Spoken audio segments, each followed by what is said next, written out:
Welcome to উদ্বোধন। আমরা আজকে থেকে একটা সিরিজ চালু করছি ডাব্লিউবিপি। যেহেতু তোমরা জানো সবাই ডাব্লিউবিপির পরীক্ষা মানে অ্যাডভার্টাইজমেন্ট বেরিয়েছে, আর কেপি কনস্টেবলের একটা অ্যাডভার্টাইজমেন্ট বেরিয়েছে এবং কেপি এসআই এর একটা অ্যাডভার্টাইজমেন্ট বেরিয়েছে। তো ডাব্লিউবিপির যে প্রিভিয়াস ইয়ারের প্রশ্নগুলো ছিল সেগুলো আমরা বিস্তারিত আলোচনা করব।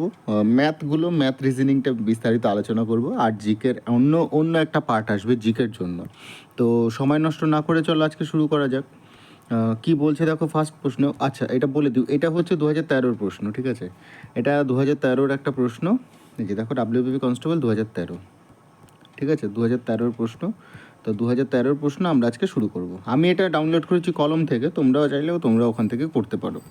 তো দেখো, ফার্স্ট প্রশ্ন কি বলছে। ফার্স্ট প্রশ্ন বলছে 1 নম্বর, যে একটি পাত্রে ব্যাকটেরিয়ার সংখ্যা প্রত্যেক দিন দ্বিগুণ হয় যদি 30শে নভেম্বর 2013 তারিখে পাত্রটি সম্পূর্ণ ভর্তি হয়, তবে পাত্রটি অর্ধেক পূর্ণ হয়েছিল কবে? তাহলে 30 তারিখের নভেম্বর মাসের 2013 সালে পাত্রটি পূর্ণ হয়ে গেছে। তাহলে প্রত্যেক দিন যদি দ্বিগুণ হচ্ছে, সংখ্যাটি প্রত্যেক দিন দ্বিগুণ হয়, তাহলে একদিন আগে সেটা অর্ধেক ছিল, তাহলে সেক্ষেত্রে 29শে নভেম্বর হতে পারে, এটার অপশান। 2 নম্বর দেখো কি বলছে। 2 নম্বর বলছে নিচের ছক থেকে এক্সের মান কত হবে? নিচের ছক থেকে এক্সের মান কত হবে? এটা 2, এটা 4, এটা 3। একটু কালারটা না চেঞ্জ করে নিই, আর একটু বড় করে নিই। হ্যাঁ, 2, 4, 3। তাহলে আমি দেখো এটা কি করতে পারি, এটা যোগ করলে হয় 4 আর 2 6 আর 3 9, 9 ইন্টু 2 করলে এটা 18 হচ্ছে। আর এটা দেখি কত, 5 আর 4 9, 9 6 15। তাহলে 15 ইন্টু 2 করলে সেক্ষেত্রে কিন্তু হচ্ছে না। সেক্ষেত্রে যদি না হয় তাহলে আর একটা উপায় আছে আমাদের, সেই উপায়টা দেখি।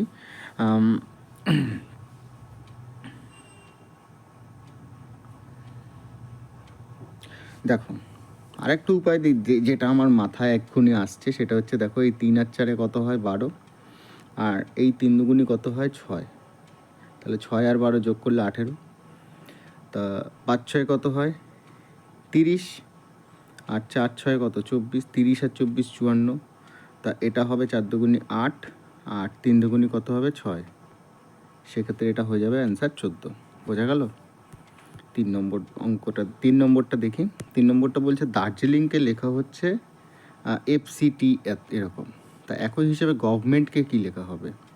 তো দেখো, জি এর মানে এখানে লাস্টে আছে জি, আর এখানে লাস্টে আছে কি আই। তাহলে জি এর মানে আই, তাহলে এখানেও জি এর মানে আমার আই, আর আই আসবে।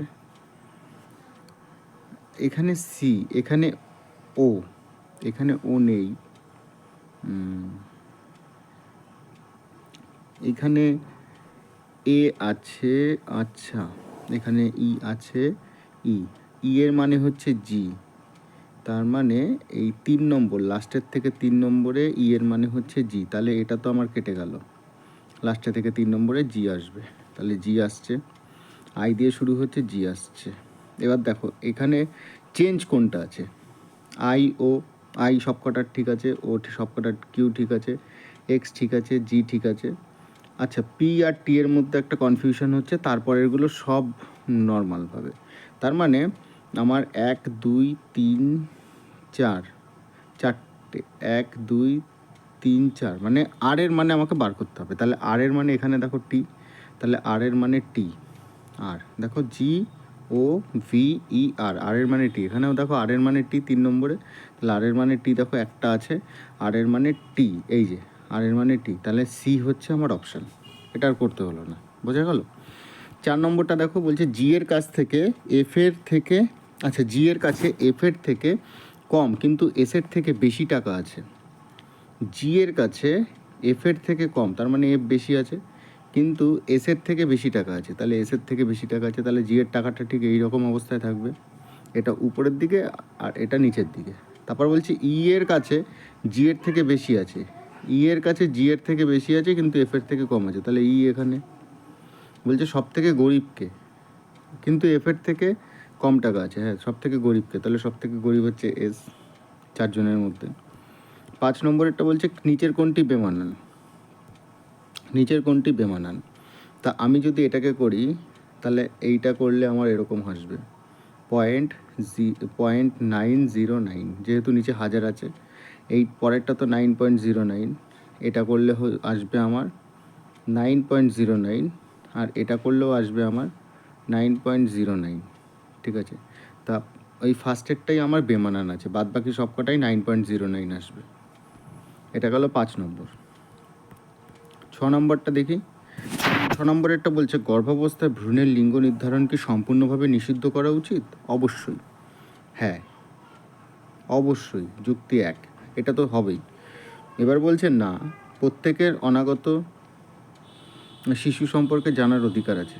অবশ্যই আছে, কিন্তু যুক্তি একটা হচ্ছে সব থেকে উপযুক্ত, তাহলে এখানে বি হবে অপশান।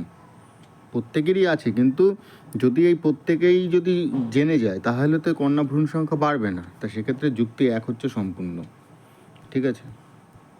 এটা আমার মনে হয়েছে, এবার অপশানে আমার এটাই যুক্তিযুক্ত মনে হচ্ছে। 7 নম্বরের অঙ্কটা দেখি, 7 নম্বরের রিজনিং, 7 নম্বরেরটা বলছে, 7 নম্বরেরটা বলছে অনেকটা এরকম। 7 নম্বরেরটা দেখো, প্রথমে ছিল এরকম স্কোয়ার, তারপরে একটা উঠে গেল, তারপর পুরোটাই উঠে গেল। তারপরে দেখো গোল ছিল সার্কেল, মাঝখানেরটা শুধু রয়ে গেল। তাহলে এখানেও আমার মাঝখানে দেখো শুধু সার্কেল আছে, তাহলে সার্কেলটাই হবে, তাহলে 4 নম্বর অপশানটা আমার হবে এখানে। 8 নম্বরের অঙ্কটা কি বলছে? 8 নম্বরের অঙ্কটা বলছে 1/6, তাহলে 1/6টাকে আমি দেখো কিভাবে লিখতে পারি, 1/2 মাইনাস 1/3 এরকমভাবে লেখা যায়। এইটা যদি আমি ক্যালকুলেট করি তাহলে আমি এরকম পাচ্ছি না, 3 দুগুণি 6 মাইনাস 3 মাইনাস 2, 1/6। তো 1/6 বদলে আমি লিখতে পারি 1/3, 1/2 মাইনাস 1/3। 1/12 বদলে আমি লিখতে পারি 6কে যেমন 2 3, তাহলে এটাকে 3 4 প্লাস 1/3 মাইনাস 1/4। এটা করলেও 1/12 হবে, plus 1/4 minus 1/5, plus 1/5 minus 1/6 minus 1/3। তাহলে 1/2 কাটবে না, 1/2 কাটবে না, 1/3 1/3 1/4 1/4 1/5 1/5 কেটে গেল। আমার কাছে রয়েছে কি, আমার কাছে রয়েছে অল্প কয়েকটা সংখ্যা, আর এটা একটু মুছে নিই, তাহলে জায়গাটা আমার হয়ে যাবে এখানেই। হ্যাঁ, আমার কাছে আমি কালারটা চেঞ্জ করে নিচ্ছি, কালারটা আমি এই কালার নিয়ে নিচ্ছি। হ্যাঁ, তো এখানে আমার রয়েছে 1/2, কালার, আচ্ছা, 1/2 মাইনাস 1/6 মাইনাস 1/3 আমার এরকম রয়েছে। তো এটার আমার এলসিএম হচ্ছে 6, এটা করলে 3 মাইনাস 1 মাইনাস এটা করতে হবে 2, তাহলে এটা করলে আমার 3 মাইনাস 3/6, তার মানে 0/6, তার মানে 0 এটার অপশান, ঠিক আছে। 9 নম্বরেরটা দেখো কি বলছে। 9 নম্বরেরটা বলছে 1, এটা বোঝাই যাচ্ছে 1 স্কোয়ার, 2 স্কোয়ার, 3 স্কোয়ার, 4 5 6 7, তার মানে এটা 8 স্কোয়ার হবে কত, 64, 9।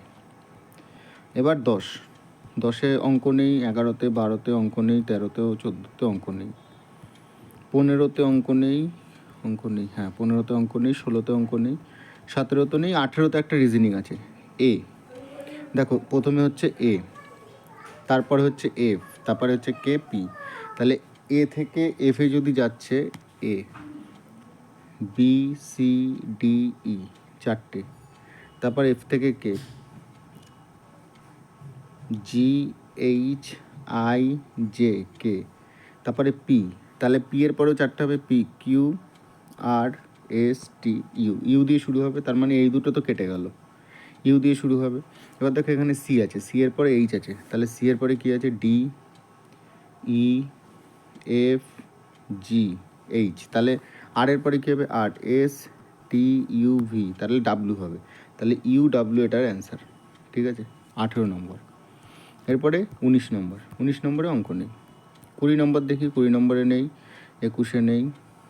22টা দেখো, 22টা কী বলছে, 22টা বলছে শুষ্ক বরফ CO2 এর কঠিন রূপ। অবশ্যই শুষ্ক বরফ CO2 এর কঠিন রূপ, অবশ্যই কঠিন রূপ, তাহলে এটা একদম সঠিক। তারপরে বলছে শুষ্ক বরফ মূলত শীতলকরণের জন্য ব্যবহার করা হয়, ড্রাই আইস, অবশ্যই ড্রাই আইস। শীতলীকরণের জন্য ব্যবহার করা হয়, তাহলে 2ও ঠিক আছে। বলছে জল থেকে তৈরি বরফ শুষ্ক বরফের থেকে ঠান্ডা। দেখো, জল থেকে তৈরি বরফ যেটা হয় সেটা শুষ্ক বরফের থেকে ঠান্ডা। এবার যদি দেখো জল থেকে যে বরফটা তৈরি হচ্ছে সেটা তো তোমার 0 ডিগ্রির নিচে চলে যাচ্ছে, আর ড্রাই আইস যেটা সেটাও 0 ডিগ্রির নিচেই থাকছে। কিন্তু ড্রাই আইস আমরা 0 ডিগ্রির নিচে যেটা রাখছে ওটা গ্যাসীয় পরিবহন, গ্যাসের একটা হচ্ছে তোমার গ্যাসের কি বলে আকার, গ্যাসীয় আকার শুষ্ক বরফ যেটা, ঠিক আছে। তো সেটার এইটা থেকে ঠান্ডা নয়, এইখানে কেবল হবে 1 এবং 2, ঠিক আছে, একই রকম।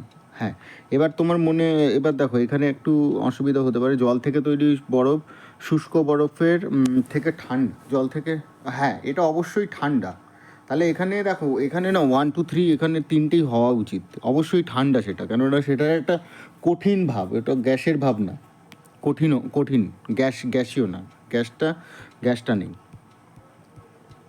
তারপরে 24 তো বলেনি, 25ও বলেনি, 26এরটা দেখি।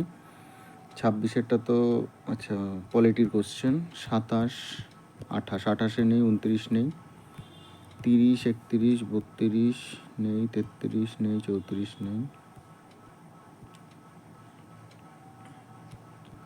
35 36 37-এ নেই। 38 নম্বরের অঙ্কটা দেখো, 38 নম্বরের অঙ্কটা কি বলছে, 10% ক্ষতিতে এ একটি ঘড়ি বিকে বিক্রি করে, 10% ক্ষতিতে এ একটি ঘড়ি বিকে বিক্রি করে। তাহলে এটা যদি 100 হতো, এটা হচ্ছে 90, বিকে বিক্রি করেছে। আর বলছে বি ওই ঘড়ি সিকে 10% লাভে বিক্রি করেছে, বি ওই ঘড়িটা 10% লাভে বিক্রি করেছে। তাহলে 10% লাভে যদি বিক্রি করে তাহলে 90-এর ওপর 10%, 90 ইন্টু 110/100 কাটাকুটি করলে হবে 99 টাকায় সে বিক্রি করেছে। এবার বলছে যে দামে সি ঘড়িটি কিনলো সেই দামে যদি এ বিক্রি করতো, মানে 100 টাকার মালটা যদি সি 99 টাকায় বিক্রি করতো, তাহলে শতকরা কত ক্ষতি হতো, তাহলে 1 টাকা ক্ষতি হতো। কতর উপর, 100-র উপরে ইন্টু 100 করলে 1%, ঠিক আছে। তারপরে বলছে নিচের কোনটি মৌলিক সংখ্যা নয়। মৌলিক সংখ্যা কোনগুলো, যেই সংখ্যাগুলো এক এবং সেই সংখ্যা দ্বারা বিভাজ্য। তাহলে দেখো 85, 5 7 এবং 85, 5 দিয়ে যাচ্ছে, 17 দিয়েও যাচ্ছে, বাদবাকি 3টেই মৌলিক সংখ্যা, ঠিক আছে। 85 হচ্ছে মৌলিক সংখ্যা নয়। বলছে প্রথম, তারপরে 40 নম্বর অঙ্ক বলছে প্রথম 15টি বিজোড় সংখ্যার গড় কত। প্রথম 15টি বিজোড় সংখ্যার গড় কত, 1 3 5 7 9 11 15। এবার দেখো প্রথম 15টা বিজোড় সংখ্যার গড়, অঙ্কগুলো কিভাবে করা উচিত। 1 3 5, তাহলে প্রথম 3টে বিজোড় সংখ্যা, এই প্রথম 3টে বিজোড় সংখ্যার গড় আমার কাছে 3 চলে এসছে। ভালোভাবে বোঝো, প্রথম 3টে বিজোড় সংখ্যা তার গড় কত, 3। এবার বলছে তাহলে আমি প্রথম 3টে বিজোড় সংখ্যার গড় আমি কিভাবে বার করতে পারি, বার করতে এইভাবেই পারি, প্রথম 3টে বিজোড় সংখ্যা, প্রথম সংখ্যাটা 1, তারপরের সংখ্যা 3, তারপরের সংখ্যা 5, এবার সেক্ষেত্রে 3 হলো। তারপরের 4টে বিজোড় সংখ্যার যদি গড় বলে তাহলে 1 3 5 7, সেক্ষেত্রে যদি 4টে বলতো তাহলে আমার জোড় সংখ্যা হতো, 3 আর 5-এর মাঝখানে 4 হতো। সেখানে আমাকে যদি 5টা বলতো, ভালো করে বোঝো, 1 3 5 7 9, সেক্ষেত্রে 5 হতো, 5টা বিজোড় সংখ্যার গড়। তা আমাকে বলছে প্রথম 15টি বিজোড় সংখ্যার গড় কত, তাহলে 5টা বিজোড় সংখ্যার গড় কত, 5, গড় তো 5ই হবে। এবার এই জায়গাটায় তো জোড় সংখ্যা বলেনি, 15 সংখ্যাটা কত, 15 একটা বিজোড় সংখ্যা, তার মানে এইখানে কোনো জোড় সংখ্যা আসতে পারে না। জোড় সংখ্যা তখনই আসবে যখন কোনো জোড় সংখ্যা, মানে 4টে বিজোড় সংখ্যার গড় বলতো, বা দুটো বিজোড় সংখ্যার, ধরো 1 আর 3, দুটো বিজোড় সংখ্যার গড় কত হবে, 2 হবে না, 1 আর 3 যোগ করে 4/2 করলে 2 হবে। তো সেক্ষেত্রে 15টি বিজোড় সংখ্যার 15টি বিজোড় সংখ্যার গড় কত হবে, 15ই হবে, ঠিক আছে। কেন 15 হবে, তার কারণ আগে 7টা পরে 7টা চলে যাবে, মাঝখানের সংখ্যাটা 15ই থাকছে, ঠিক আছে। 41 নম্বর অঙ্ক কি বলছে, 30 জন বালিকার বয়সের গড় 13 বছর। 30 জন বালিকার বয়সের গড় হচ্ছে 13 বছর, তাহলে 3 13 39, 390 মোট।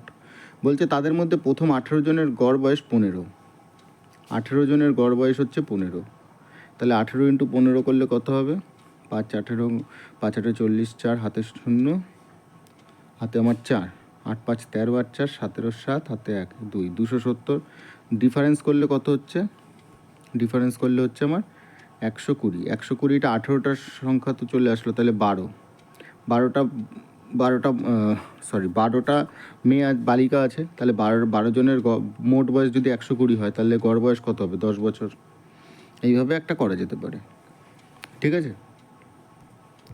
তারপরে দেখো বলছে 42 নম্বর অঙ্ক, a/3 equals to b/5 equals to c/7 equals to k যদি হয়, তাহলে a equals to 3k, b equals to 5k, c equals to 7k।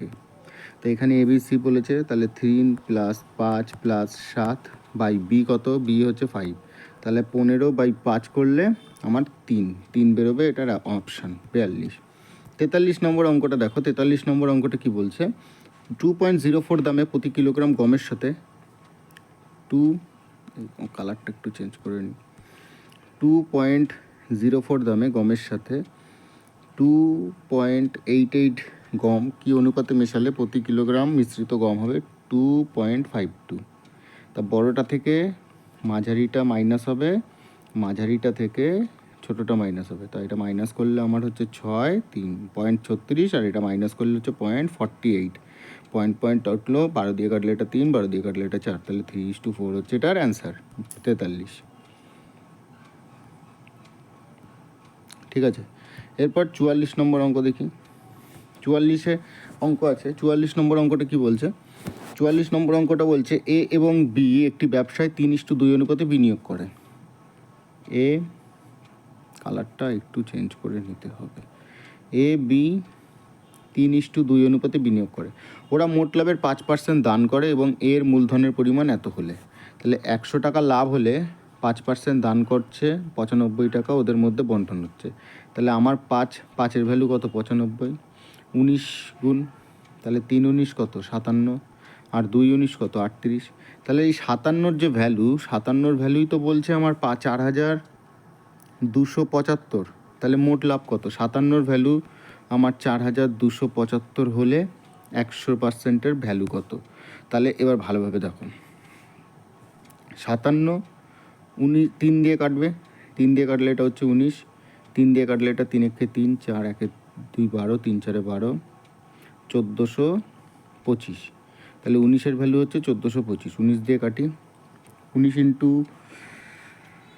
5, 19 6, 19 7, 7 19, 7 9 63, 3 133, 133 5, তাহলে 7 5 75, তাহলে 100-র ভ্যালু হচ্ছে 7,500, এটার অ্যান্সার। ঠিক আছে। 44। 45 নম্বরের অঙ্কটা দেখো। 45-এরটা বলছে 16 ঘন্টা করে কাজ করে 12 জন লোক সপ্তাহে এত টাকা রোজগার করে। 16 ঘন্টা করে কাজ করে, তাহলে 16 ঘন্টা করে কাজ করছে 12 জন লোক, সপ্তাহে কত টাকা ইনকাম করছে? 33,600 টাকা। বলছে দৈনিক 12 ঘন্টা কাজ করে 18 জন লোক কত টাকা ইনকাম করে? তাহলে উপর নিচে 12 12 কাটলো, 4 2 দিয়ে কাটলে এটা 8, 2 দিয়ে কাটলে এটা 9, 8-এর ভ্যালু 33,600, তাহলে কত গুণ? 8 4 8 32, 4,200 গুণ, তাহলে 9-এর ভ্যালু 4,200 করলে 0 0, 9 দুগুণে 18, 8 হাতে 1, 4 9 36, আর 1 37, 37,800 হচ্ছে এটার অ্যান্সার। 45। 46-এর অঙ্কটা কি বলছে? এক্স-এর ওয়াই 8%, এক্স এর 8%, ওয়াই এর 4%-এর সমান। তাহলে এর কাটছে পার্সেন্ট কাটছে, 4 দিয়ে এটাকে কাটলে 2, তাহলে x2 equals to y, x/y equals to 2/1। তাহলে এক্সের 20% হবে, ওয়াইয়ের 10%-এর সমান। 2-এর ভ্যালু হচ্ছে 20, তাহলে 1-এর ভ্যালু হচ্ছে 10%-এর সমান। ঠিক আছে। এর পরের অঙ্ক 48-এ নেই। 49-এর অঙ্কটা কি বলছে? একটি নৌকা স্রোতের অনুকূলে 2.5 ঘন্টায় 60 কিলোমিটার যায়। স্রোতের অনুকূল মানে এক্স প্লাস ওয়াই, এটা হচ্ছে স্রোত, এটা হচ্ছে নৌকার গতিবেগ, এটা হচ্ছে স্রোতের গতিবেগ। এক্স হচ্ছে নৌকার গতিবেগ, ওয়াই হচ্ছে স্রোতের গতিবেগ। 2.5 ঘন্টায় যায়, তাহলে 2.5 ঘন্টায় যদি 60 কিলোমিটার যাচ্ছে, তাহলে 60/2.5 করলে ওদের টোটালটা বেরিয়ে যাবে। 25 দিয়ে কাটলে এটা 5 25 দুগুণি 50, 100, 4 25 124।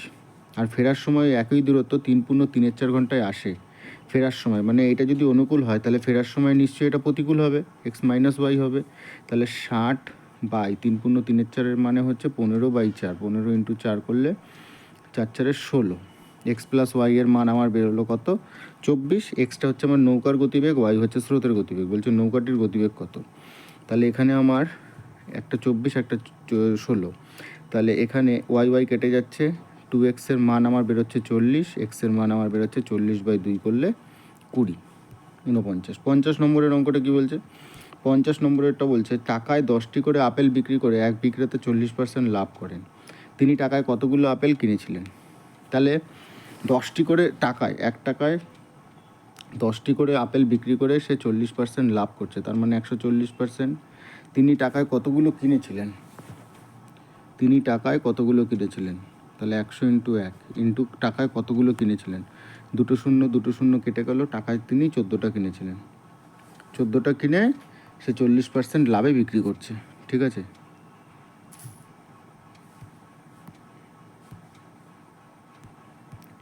তারপরে 51 নম্বর অঙ্ক কী বলছে? সরল সুদের হারে কোনো মূলধন 20 বছরে 3 গুণ হলে, তাহলে 1 থেকে 3 গুণ হয়ে যাচ্ছে, 2 গুণ হচ্ছে 20 বছরে, 1 গুণ হচ্ছে 10 বছরে। বলছে সুদের হার কত বছরে ওই মূলধন দ্বিগুণ হবে? তাহলে দ্বিগুণ হচ্ছে 3 গুণ হচ্ছে 20 বছরে 3 গুণ হচ্ছে, তাহলে দ্বিগুণ হচ্ছে কত বছরে? 10 বছরে। 1 থেকে 3 হচ্ছে 20 বছরে, তাহলে 2 বাড়ছে কতর ওপর? 20-র ওপর। তাহলে 1 থেকে 2 হচ্ছে, 1 বাড়ছে কত? 10-এর ওপর, তাহলে এই 10 বছরে। 52 নম্বরের অঙ্কটা দুটি সংখ্যার অনুপাত 3:4, গসাগু যদি 1 হয়, গসাগু যদি 1, গসাগু তো একই হচ্ছে, তা ওরা বলছে 4, 1-এর ভ্যালু 4, তাহলে 3×4 হচ্ছে 12 আর 4×4 হচ্ছে 16। সংখ্যা দুটির লসাগু কত? তাহলে সংখ্যা দুটো পেয়ে গেলাম 12 আর 16, এই দুটোর লসাগু হচ্ছে 48। এই হচ্ছে অ্যান্সার 52। 53-তে অঙ্ক নেই, 54-তেও অঙ্ক নেই, 55-তেও অঙ্ক নেই, 56, 57, 58, 58টা আছে, 58-তে 59-এ আছে। 59-এ বলছে এক ব্যক্তি পি থেকে কিউ পর্যন্ত হেঁটে যায় এবং কিউ থেকে পিতে ট্যাক্সি করে ফিরে আসে, যাতায়াতে মোট সময় নেয় 16 ঘন্টা। হেঁটে যায় এবং ট্যাক্সিতে করে ফিরে আসে, তাহলে হেঁটে যায় এবং ট্যাক্সিতে ফিরে আসে, তাতে তার সময় লাগছে 16 ঘন্টা। কিন্তু সমগ্র পথ যদি ট্যাক্সিতে যাওয়া আসা করে তবে 4 ঘন্টা সময় কম লাগে। তাহলে ট্যাক্সিতে যাবে প্লাস ট্যাক্সিতে আসবে, তাতেও 4 ঘন্টা সময় কম লাগে, 12 ঘন্টা লাগে। তাহলে 2 ট্যাক্সি আমি বলতে পারি 12 ঘন্টা, তাহলে 1 ট্যাক্সি কত? 6 ঘন্টা। তাহলে এখানে ট্যাক্সির মান 6 ঘন্টা যদি হয়, তাহলে হেঁটেও গেছিলো কত? 10 ঘন্টা। এইবার বলছে যদি যাওয়া আসা কেবলমাত্র হেঁটে করে তবে সময় কত লাগবে? তাহলে যাওয়া আসা যদি করে, একবার হেঁটে যদি যায় 10 ঘন্টা, তাহলে আরেকবার হেঁটে যদি যায় তাহলে 20 ঘন্টা লাগবে। একদম সহজ একটা জিনিস। 60 নম্বরের অঙ্ক কী বলছে? দুটি ট্রেনের দৈর্ঘ্য যথাক্রমে 80 মিটার এবং 90 মিটার, ওরা যথাক্রমে 10 মিটার পার সেকেন্ড এবং 7 মিটার পার সেকেন্ড গতিবেগে পরস্পরের দিকে ধাবিত হলে, তার মানে কি রিলেটিভ স্পিড হবে এখানে, একে অপরের দিকে ধাবিত হচ্ছে, অতিক্রম করবে কতক্ষণ? তাহলে 10 + 7, এটা মিটার পার সেকেন্ডে আছে, চেঞ্জ করার কোনো দরকার নেই। আমরা জানি কি speed equals to distance by time, তাহলে স্পিড আমার বেরিয়ে গেল, ডিস্টেন্স কত? 80 + 90, আর সময় আমার বেরোবে টাইম, তাহলে 17 ইকুয়ালস টু 170/t, তাহলে টি এর মান আমার 10 সেকেন্ড, কাটাকুটি করলে 60। 61-তে কোনো অঙ্ক নেই, 62, 63-তে একটা অঙ্ক আছে। 63 অঙ্কটা কী বলছে? একটি শ্রেণীতে মোট ছাত্রছাত্রীর মধ্যে 10% ছাত্র, তাহলে 100% ছাত্রছাত্রীর মধ্যে 10% ছাত্র, 90% ছাত্রী। এটা ছাত্র, এটা ছাত্রী। বলছে 1/4 ছাত্রীর সমান, 10% ছাত্র 1/4 ছাত্রীর সমান। আচ্ছা, 10% ছাত্র 1/4 ছাত্রীর সমান মানে 25% ছাত্রীর সমান। তাহলে এইটা না, এটা ভুল, এটা কেটে দিল। তা ছাত্র ছাত্রী পার্সেন্ট কাটলো, 5 দিয়ে কাটলে 2, 5 দিয়ে কাটলে 5, তাহলে ছাত্র বাই ছাত্রী সমান 5/2, মানে 5:2 হচ্ছে এটার অ্যান্সার। ভারত এবং শ্রীলঙ্কার মধ্যে পক প্রণালী, কোন শিল্পকে উদীয়মান শিল্প বলা হয়? পেট্রোরসায়ন। যাই হোক, পরের অঙ্কটা দেখো কি বলছে, 66 নম্বর। কোনো বস্তু 20% কর বৃদ্ধি পাওয়ার বস্তুটির ব্যবহার 20% কমে যায়, তাহলে x minus y minus x y divided by 100, তাহলে 20 মাইনাস 20 ইন্টু 20 বাই 100, 20 কাটলো, এটা করলে হচ্ছে -400 বাই 100, -4% কম, 4% কম। তারপরে 67তে নেই অঙ্ক, 68তে আছে। হ্যাঁ, 68তে বলছে 88 দ্বারা বিভাজ্য 4 অঙ্কের বৃহত্তম সংখ্যাটি হলো। আমাকে বুঝতে হবে 88 দ্বারা বিভাজ্য 4 অঙ্কের বৃহত্তম। 88 দ্বারা কোনো সংখ্যা যদি ভাগ যাচ্ছে, তাহলে সেটা 11 দ্বারা ভাগ যাবে, 8 দ্বারা ভাগ যাবে। এবার 11 দ্বারা ভাগ করার নিয়ম হচ্ছে, এই যে সংখ্যাগুলো আছে একটা বাদে একটা, ধরো এক্স ওয়াই জেড এ, তাহলে এক্স আর জেড আর ওয়াই আর এ, মানে X plus Z equals to Y plus A, এই দুটো সমান হতে হবে। 11 দ্বারা ভাগ করার নিয়ম। আর 8 দ্বারা ভাগ করার নিয়ম হচ্ছে লাস্টের যে সংখ্যাগুলো আছে, লাস্টের 3টে সংখ্যা, সেই 3টে সংখ্যা 8 দ্বারা বিভাজিত হতে হবে। তা লাস্টের 3টে সংখ্যা যদি 8 দ্বারা বিভাজিত হয়, তা সেক্ষেত্রেই আমি দেখতে পাচ্ছি 8 দ্বারা যদি বিভাজিত হয়, তো এই যে 9 9 8 8 এই সংখ্যাটা 8 দ্বারা বিভাজিত নয়, মানে 988 8 দ্বারা বিভাজিত নয়। 678 সেটাও 8 দ্বারা বিভাজিত কিনা দেখতে হবে। 8 8 64, 65 66 67, এটাও 8 দ্বারা বিভাজিত নয়। এই 944, 8 9 8 1 8 9 1 4 14, 8 1 8 8 8 6 14 6 64, হ্যাঁ এটা 8 দ্বারা বিভাজিত। আর এটাও 8 দ্বারা বিভাজিত, কিন্তু এটা কি দেখতে হবে, এই দুটো দেখো, এই দুটোই বিভাজিত, 8 দ্বারা দুটোই বিভাজিত, বা 9 দ্বারাও বিভাজিত, কিন্তু বলেছে বৃহত্তম 4 অঙ্কের সংখ্যা, তাহলে বৃহত্তম যদি হয় তাহলে 99 44 হবে বৃহত্তম। ঠিক আছে, এইবার 69 নম্বর অঙ্কটা কি বলছে? 69 নম্বর অঙ্কটা বলছে 1 - 2 + 3 - 4 + 5 - 6 + 7 - 8 প্লাস, এরকমভাবে যদি চলতে থাকে, তাহলে 1000 পর্যন্ত সংখ্যার মান কত হবে? 1000 পর্যন্ত সংখ্যার মান হবে, ভালোভাবে বোঝো, যদি এই দুটো, শুধুমাত্র এই দুটোকে ধরি, 1 - 2, শুধুমাত্র যদি এই দুটোকে ধরি 1 - 2, তাহলে এটা -1। যদি এই 4টেকে ধরি 4 পর্যন্ত, তাহলে -2, তাহলে 4 পর্যন্ত যদি ধরি -2, 1000 পর্যন্ত ধরি তাহলে হাফ হয়ে যাবে, -500 হবে এটার অ্যান্সার। ঠিক আছে,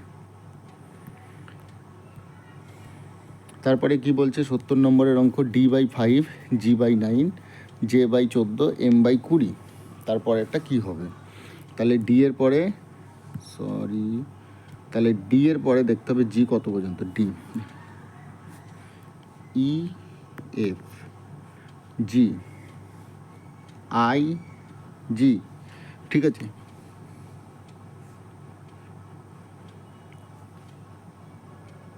HI, J, KL, M, N, O, তাহলে পি দিয়ে শুরু হবে, তাহলে পি, এটা হবে P/27। ঠিক আছে, এটা 4 বেড়েছে, এটা 4 বেড়েছে, এটা 6 বেড়েছে,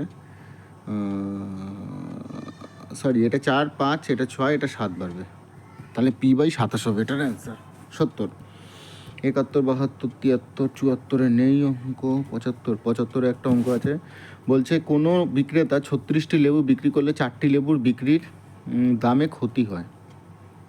মানে যখন সে 36টি লেবু বিক্রি করলো, এটা তো 36টা কি এসপি, তো 4টি লেবুর বিক্রি দাম ক্ষতি হয়। তা 36টা লেবু যখন বিক্রি করলো, 4টি লেবুর দাম তোর ক্ষতি হচ্ছে, এটা হচ্ছে এসপি। এসপিতে যখন ক্ষতি হচ্ছে, তাহলে সিপি নিশ্চয়ই তার বেশি ছিল, সিপি নিশ্চয়ই ছিল 36 + 4 40, তো 40টা লেবু ছিল, সে 36টি লেবু বিক্রি করেছে, তাহলে 4টি লেবুর ক্ষতি হয়েছে। কটা ক্ষতি হয়েছে? 4টে। কতর উপরে? 40-এর উপরে ইন্টু 100, 10%। তারপরে 76 নম্বর অঙ্ক, 76 নম্বর, রিজনিং কি বলছে? 22 11 110 33 44 110। আচ্ছা, এটা কাটলে হচ্ছে 22 22 4, আচ্ছা যোগ করে দিই, এটা করলে হচ্ছে 55, এটা করলে হচ্ছে 55 55 55 110, এটা করলে হচ্ছে 24 40, আর এটা করলে হচ্ছে 72, হ্যাঁ যোগ করলে হচ্ছে 72, ঠিক। তাহলে এটা যোগ করতে হবে, যোগ করলে হবে হচ্ছে আমার, এটা হচ্ছে 102, 102, 102 আর এটা 34, তার মানে 68, 68, 23, 5 আর 4, 45 হবে এটার অ্যান্সার। ঠিক আছে, এটা 45 হবে যোগ করে, মানে 4টে কোণা যোগ করে এটা হবে।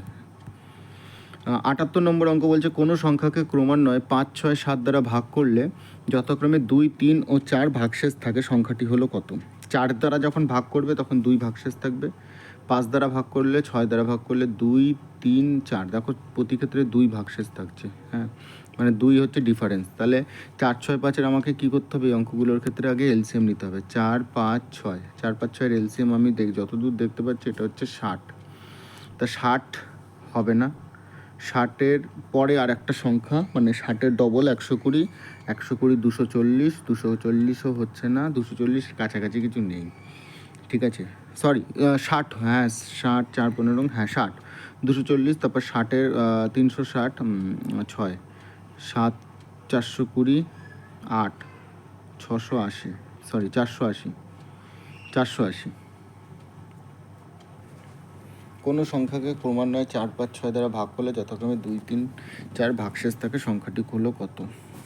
480ও হচ্ছে না, 480 কাছাকাছি নেই, 480, 476 একটা আছে। তো 4 দ্বারা যদি ভাগ করি, দেখো 4 দ্বারা এটা কেটে যাবে, 476 হবে না। আরেকবার দেখে নিই। 60 হচ্ছে এদের এলসিএম, 60, তাহলে 60 ইন্টু 3, 3 করলে 180, 4 করলে 424, 240, না হচ্ছে না, 240, 5 দ্বারা ভাগ করলে হচ্ছে না। 60-এর একটা লসাগু নিতে হবে, 60-এর লসাগু অনেক দূর বড় পর্যন্ত হচ্ছে এখানে, 6, 7, 8, 9, 10, 11, 12, 13, 13, 14, 15, 16। আচ্ছা দেখো, এটায় যদি 5-এরটা দেখি, 5-এরটা যদি দেখি তাহলে 3 ভাগশেষ থাকবে। দেখো 5-এর যদি 3 ভাগশেষ থাকে তাহলে 214 কখনই 5 দ্বারা ভাগ করলে 4 ভাগশেষ থাকবে। 76 যখন আছে 1 ভাগশেষ থাকবে। 94 যখন আছে 3 ভাগশেষ থাকবে না, 4 ভাগশেষ থাকবে। 1908 যখন আছে তখন 3 ভাগশেষ থাকবে, 1908। ঠিক আছে, 5 দ্বারা ভাগ করি, 5 দিয়ে ভাগ করলে 5, 3, 5, 15, 16, 17, 18, 19, 4, 0, 40, 5, 8, 40, তাহলে 8 রইলো, 5 একে 5, দেখো 3 ভাগশেষ রইলো, তাহলে এইটা হবে 1908 অ্যান্সার। ঠিক আছে, এইভাবে ডাইরেক্ট করা যেতে পারে, আর না হলে ওই এলসিএম ধরে ধরে করতে হবে, অনেকটা সময় লাগবে তবে। তারপরে দেখো 81 নম্বর অঙ্কটা কি বলছে? ঘন্টায় 72 কিমি বেগে 110 মিটার দৈর্ঘ্যের একটি ট্রেন 132 মিটার দীর্ঘ একটি ব্রিজকে 72 কিলোমিটার পার আওয়ার, তাহলে 5/18, স্পিড ইকুয়ালস টু ডিস্টেন্স আপন টাইম, তাহলে 110 প্লাস 132 বাই টি, তাহলে 18 দিয়ে 4, 4, 5, 20, তাহলে 20 ইকুয়ালস টু 242 বাই টি, তাহলে একটি 2 দিয়ে কাটলে এটা হচ্ছে 121, মানে 12.1 সেকেন্ড। এটা হচ্ছে অ্যান্সার 81 নম্বর। 82তে অঙ্ক নেই, 83 নম্বর অঙ্কটা দেখি। 83 নম্বর অঙ্কটা বলছে কোনো বিদ্যালয়ে বালক ও বালিকার অনুপাত 7:5, এটা হচ্ছে বালক, এটা হচ্ছে বালিকা। বলছে যদি ওই বিদ্যালয়ে মোট ছাত্র সংখ্যা এত হয় তাহলে বালক, তবে বালিকার সংখ্যা কত? আচ্ছা 7-এর ভ্যালু 2400, না ছাত্র সংখ্যা না, ছাত্র ছাত্রী হবে ওটা, তাহলে 12-এর ভ্যালু হচ্ছে 2400, 1-এর ভ্যালু হচ্ছে 200, তাহলে বালিকার সংখ্যা কত? 5-এর ভ্যালু হচ্ছে 5000, 1000 হবে এটার অ্যান্সার। 5 ইন্টু 200 করলে 1000। ঠিক আছে, এইভাবে দেওয়া হয়েছিল। 84 বলছে কোনো লাইনে ইন্দ্র বাদিক থেকে সপ্তম স্থানে আছে, তাহলে 1, 2, 3, 4, 5, 6 ইন্দ্র সপ্তম স্থানে আছে, এবং জয়া ডান দিক থেকে পঞ্চম স্থানে আছে, 1, 2, 3, 4 পঞ্চম স্থানে আছে, এটা হচ্ছে ইন্দ্র আছে, এটা হচ্ছে জয়া আছে। বলছে তারা পরস্পর অবস্থান পরিবর্তন করলে জয়া ডান দিক থেকে 19তম স্থানে থাকে, যদি পরস্পর ইন্টারচেঞ্জ করে তাহলে জয়া ডান দিক থেকে, মানে এই ডান দিক থেকেই 19তম স্থানে থাকে। তাহলে ভালোভাবে বুঝতে হবে, 19তম স্থানে যখন আছে তার মানে এইখানে নিশ্চয়ই 18 জন আছে, তাহলে বাদিক থেকে ইন্দ্রর অবস্থান কত? এখানে যদি 18 জন থাকে, 19তম স্থানে আমার জয়া আছে, কালিটা একটু চেঞ্জ করে নিই, 19তম স্থানে আছে আমার জয়া, তাহলে ইন্দ্র আর জয়া ইন্টারচেঞ্জ করলো। এখানে কতজন ছিল? 6জন। 19তম স্থানে ও আছে। তাহলে মাঝখানে ভালোভাবে বুঝতে হবে, এখানে 1 2 3 4জন এখানে ছিল, ইন্দ্র এখানে 5 নম্বরে। আর এই টোটাল মাঝখানটায় টোটাল এটা তো 19তম স্থান, ডান দিক থেকে 19তম স্থান, তার মানে এখানে 18 জন আছে। তাহলে 18 জন যদি থাকে, এখানে যদি টোটাল 4 জন হয়, তাহলে বাদ বাকি 14 জন এই মাঝখানটায় ছিল, 13 জন এখানে ছিল, কেননা ইন্দ্র 5 নম্বরে, তাহলে 13 জন এখানে রয়েছে। তাহলে দেখো এখানে 6, 19 নম্বরে যে আছে সে 7 আর 13, তাহলে কত হলো? বাদিক থেকে টোটাল 20তম। তাহলে বাদিক থেকে ইন্দ্রর অবস্থান কত? তাহলে 20তম, তো এই 20 জন তো এই দিকেই চলে আসলো, তাহলে ইন্দ্র হচ্ছে 21 নম্বরে, ইন্দ্র আছে 84 নম্বরে। বোঝা গেল? এরপরে 86তে বলছে কি? 86তে বলছে 18 15 549। কীভাবে করতে হবে আগে দেখতে হবে। আচ্ছা 18 দেখি এইভাবে হয় নাকি। 324, 18 স্কোয়ার 15 স্কোয়ার 225। এক চান্সে যদি হয়ে যায় ভালো, না হলে ওভার করতে হবে। 4 5, হ্যাঁ মিলে গেল। তাহলে 17 হচ্ছে 17 289 আর 361, হ্যাঁ মিলছে। তাহলে 225 এটার স্কোয়ার 15 স্কোয়ার আর 14 স্কোয়ার হচ্ছে 196।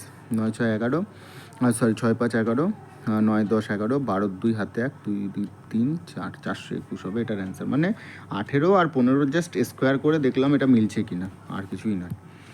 87 নম্বর অঙ্কটা কি বলছে? কোনো ক্যাম্পে 95 জনের 200 দিনের রসদ ছিল। 95 জনের 200 দিনের রসদ ছিল। তাহলে যদি গুণ করি তাহলে 0 0, 5 দুগুণে 10, 9 দুগুণে 18, 19,000 ইউনিট রসদ ছিল। 5 দিন পরে 50 জন ক্যাম্প থেকে চলে গেল। তাহলে ভাই 5 দিন পর্যন্ত তো 95 জনের যে 200 দিনের রসদটা ছিল, তাহলে 95 জন তো 5 দিন পর্যন্ত খাবে। তাহলে 5 5 25 5 হাতে 2, 5 5 9 45, 45 46 47, তাহলে 475 ইউনিট তো খেয়েছে। বলছে কতদিন ওই রসদ চলবে? তাহলে 500, 19,000 মাইনাস 475 করলে আমার হচ্ছে 25, 525, 18,525। তাহলে ভালোভাবে বোঝো, এই 18,525 ইউনিটটা এই 95 জন তো খাচ্ছিল। তাহলে যদি এরকমই চলতো, তাহলে 95 জনই খেত 18,525, কিন্তু 30 জন চলে গেছে। তাহলে 95 থেকে 30 জন যদি চলে যায় 65, বাদ বাকি 65 আছে। 5 দিয়ে কাটলে এটা 13, 5 দিয়ে কাটলে ওটা 3 3 5 15, 16 17 18, 3 5 35, 5 7 35, 5 5 25, 13 দিয়ে যদি এটা কাটি 13 দুগুণ 26,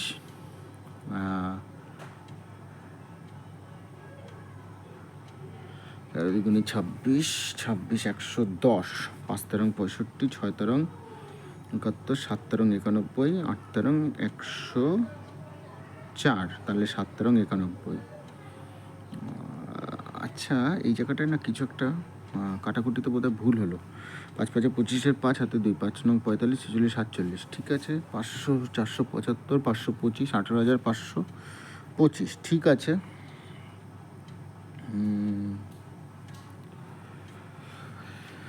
13 দিয়ে কাটি, 5 দিয়ে কাটলাম 13, 5 দিয়ে কাটলাম 5 3 5 15, 16 17 18।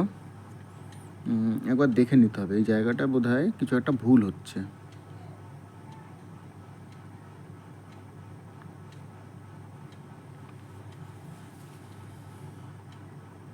18,525 বাই 65। তাহলে এটা 27 দিয়ে যদি কাটি, 13 দিয়ে যদি কাটি, এটা আমার বেরোচ্ছে 8, 104, 8 5 5 তেরং 65, 285। 285 এটার অ্যান্সার হচ্ছে, কিন্তু 16/19টা কোথার থেকে আসলো সেটা তোমরা একটু কমেন্ট করে জানিও এটা কিভাবে হলো। হ্যাঁ, নর্মাল যেভাবে বললাম সেভাবেই হবে। তারপরের অঙ্কটা দেখি, 88 89 90, আর নেই। তো এই হচ্ছে 2013 আমরা এতক্ষণ ধরে করছিলাম ম্যাথ রিজনিংয়ের সলিউশন। তোমাদের যদি অবশ্যই ভালো লাগে বন্ধুদের সাথে শেয়ার করবে। সামনে যে WBSI এ রয়েছে, WBSI, WB কনস্টেবল এবং কেপি কনস্টেবল রয়েছে, তার জন্য তোমাদের যদি একটুও সুবিধা হয়ে থাকে, তাহলে আমি নিজেকে এই ভিডিওটা বানানোর পিছনে নিজের যে ভিডিওটা বানানোর যে উদ্দেশ্য সেটা সফল হবে। তোমরা নিজেদের বন্ধুদের জানাও, অবশ্যই জানাও। আর ভালো থেকো সবাই, তাড়াতাড়ি চাকরি পেয়ে যাও, খুব ভালো থাকো।